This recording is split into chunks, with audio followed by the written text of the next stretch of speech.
I'm motivated by fear. Fear of fear.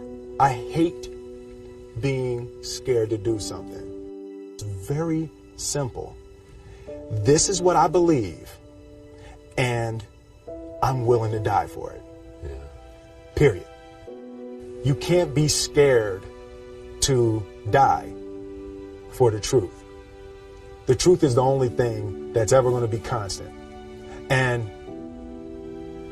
you can't fear what might happen to you if you were to tell the truth. Because what happens to you if you don't tell the truth is worse than telling the truth will ever be.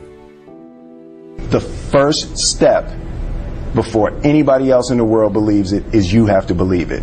There's no reason to have a plan B because it distracts from plan A. And I think psychologically, the advantage that gives me over a lot of people that I have been in competition with in different situations is it's difficult to take the first step when you look how big the task is. The task is never huge to me. It's always one brick. I believe, and I learned very young, that you don't try to build a wall. You don't set out to build a wall. You don't say, I'm going to build the biggest, baddest, greatest wall that's ever been built. You don't start there. You say, I'm going to lay this brick as perfectly as a brick can be laid. There will not be one brick on the face of the earth that's going to be laid better than this brick that I'm going to lay in this next 10 minutes. Yeah. And you do that every single day. And soon you have a wall. And soon you have a wall. I've never really viewed myself as particularly talented. Where I excel is ridiculous, sickening work ethic. You know, while the other guy's sleeping, I'm working. While the other guy's eating, I'm working. The separation of talent and skill is one of the greatest misunderstood concepts for people who are trying to excel, who have dreams that want to do things. Talent you have naturally. Skill is only developed by hours and hours and hours of beating on your craft.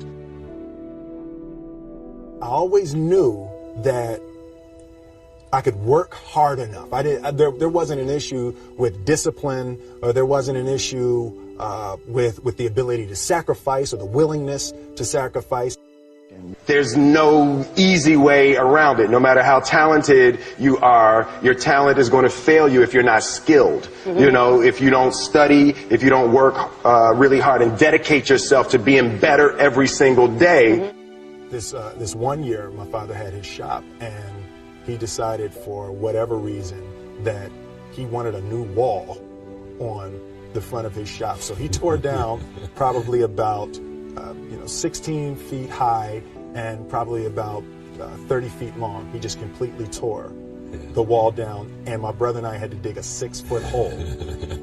We for the foundation. For the foundation. Right. We would mix in the concrete by hand. A year and a half. We were building this wall for a year and a half. Every day after school, we were coming, mixing concrete, putting it in the hole, doing it. And it was just myself and my little brother. And I remember standing back, looking at that wall, saying, there's going to be a hole here forever. A year and a half later, we laid the final brick. And my father stood back with my brother and I know he planned this. He says he didn't, but I know he had been planning this and writing this for his for the past 2 years. But we stood back, we looked at the wall, and he looked at me and my brother and said, "Don't y'all never tell me that you can't do something," and walked into the shop. As a child, my parents always told me you could be whatever you want to be. You could do whatever you want to do.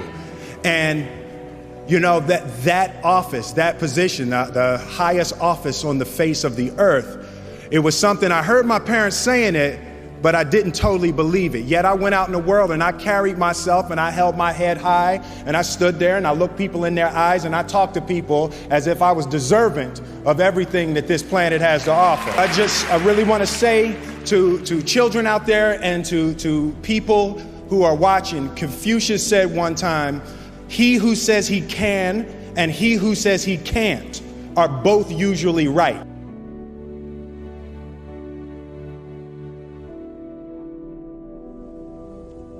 Having the opportunity to study greatness. Anytime you have that opportunity, there are certain intricacies that will make clear who you are. It becomes that much more clear who you are. The definition of who I am is very clear to me, and it also redefines who I want to be, in that I know for a fact that I'm stronger than I thought I was. You know, you can't help but ask yourself the question, what would I do if I was in Muhammad Ali's shoes? I'm not the best at anything. You know what I mean? Eddie Murphy is funnier than I'll ever be. Denzel is more powerful than I'll ever be. I think that my strength is I can do everything well. You know, I can do a little bit of everything, and that's what I concentrate on to be my strength. I'll never be able to compete with Denzel. I enjoy connecting with people and ideas, and you know, I have a mission statement. So every year for probably the past 10 years, I've worked out a mission statement for myself. And for the last few years, the mission statement has stayed the same, and it's been improve lives, right? So when I go into something, I'm looking for how the quality of this piece could potentially improve lives. But it's all along the way. It's when you make the movie and how you're interacting with people in the process. And the concept of improving lives runs through the center of everything I do. And then I realized that the way to improve lives is to continually improve yourself, right? So with that, every morning when I get out of the bed, I haven't fixed everything in the world yet, so there's always something to do. I want my life, I want my work, my family, I want it to mean something. If you are not making someone else's life better, then you're wasting your time. You know, like your life will become better by making other lives better. A few months ago, I said that I believe that if I chose to, I could be the president of the United States. And I think as I've had a chance to intellectualize why I said that. Yeah.